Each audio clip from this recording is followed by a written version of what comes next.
Father, Father, I need to rip out this old tree.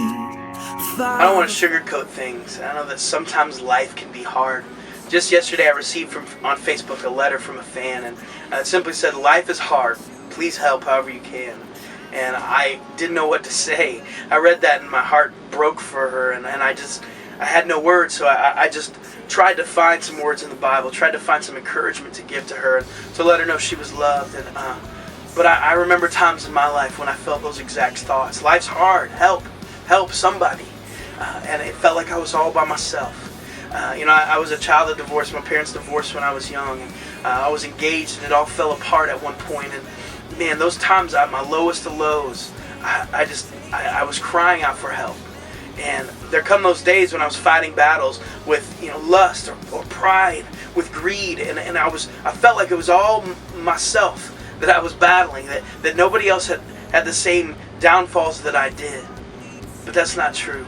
God tells us that's not true. And I know that there are times when I've prayed for Him to come and rip out of me the sin, the dirt, the nasty stuff that keeps me down, that keeps me a prisoner of myself.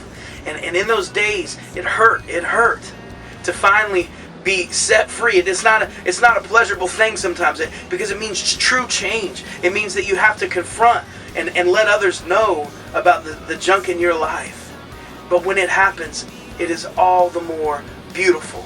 And in those times, I'll never forget this verse. It gave me such encouragement in 2 Corinthians 12, verses 7 through 10. It's not a pretty verse, but it says this: "To keep me from becoming conceited, because of the surpassingly great revelations, there was given to me a thorn in my side, and a messenger of Satan to torment me.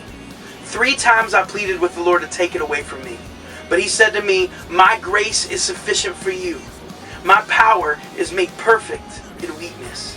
Therefore, I will boast all the more gladly about my weaknesses, so that Christ's power may rest on me. That is why, for Christ's sake, I delight in weakness, in insults, in hardships, in persecutions, and in difficulties. For when I am weak, He is made strong.'" All that being said, I really hope today that you're honest. Honesty is at the root of this book. It's at the root of our hearts and our growth in life. If you can't be honest about your walk and about what you struggle with, then you're going to become a prisoner to it. And today I pray that you find a friend, someone close, and any hardship or pain that's on your heart, I pray you share it.